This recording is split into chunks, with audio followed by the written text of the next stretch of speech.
There's authority for the state chair to appoint members of the state central committee with the consent of the state central committee. So that means that the people that were on that list are not duly credentialed until this body voted on the list.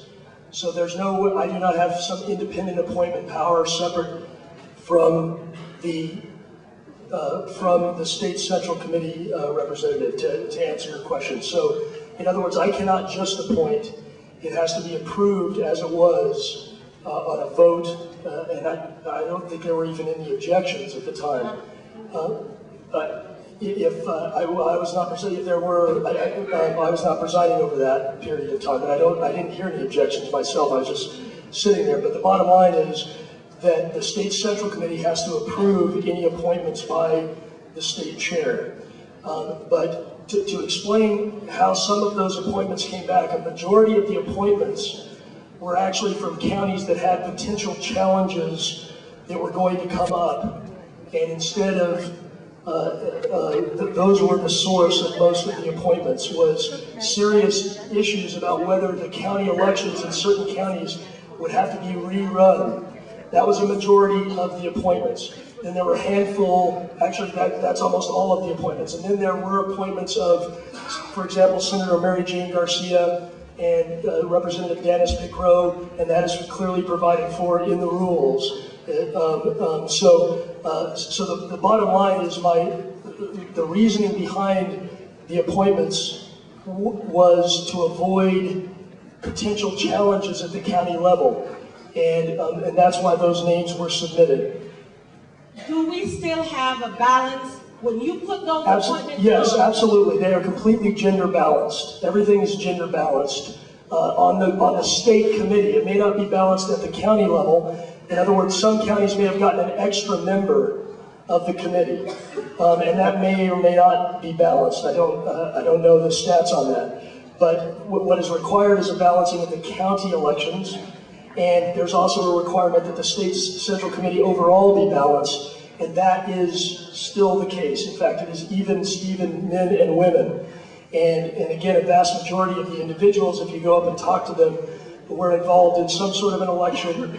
And that's really why I submitted those names to the Judicial Committee. I just want everybody to know that I submitted the names to the Judicial Council. As part of the Judicial Council report, I wasn't doing anything behind the scenes at all. And in fact, it was presented in the report and read off and all that kind of stuff. There's no ability of me to appoint without the consent of this body, which I think this body did give us that consent. And all the rules have been applied as far as gender balancing. So does that answer your question? Yes, except that I don't have any problem with the people that you appointed. But when you as a chairman or anyone else as a chairman of the party comes back later after there's been a feud within the counties of who should have gotten elected and then decide to appoint people on, then we're going to have a problem if that's your method of deciding who goes on state central at large by the chairman. That is not a good reason, valid to make sure that those people go on. Well, I respectfully disagree, because in many instances, and one of them was the Bernalillo County elections, that there is a risk that there could have been a challenge to the Bernalillo County elections for State Central Committee, which I think, my personal feelings, would be a disaster to have that challenge. As it turns out, we only had one challenge, which was adjudicated. We had a fair hearing. And I believe that we avoided challenges. Now, I can understand that people would disagree with my decision-making on it, but the reason that I did it was to avoid challenges from various counties, not merely Bernalillo, but that was one of them. And so there are Bernalillo County appointments where there were what I perceive to be legitimate complaints. We could have gone to Judicial Council, but the problem with Judicial Council is that the Judicial Council has one thing that it can do. It can order the rerunning of elections. It can't really, it can do a recount, but the effect of a Judicial Council ruling can be very drastic. It can be the rerunning of county elections. And that, in my view, and I think the view of the Judicial Council, was something that we should try to avoid if we can.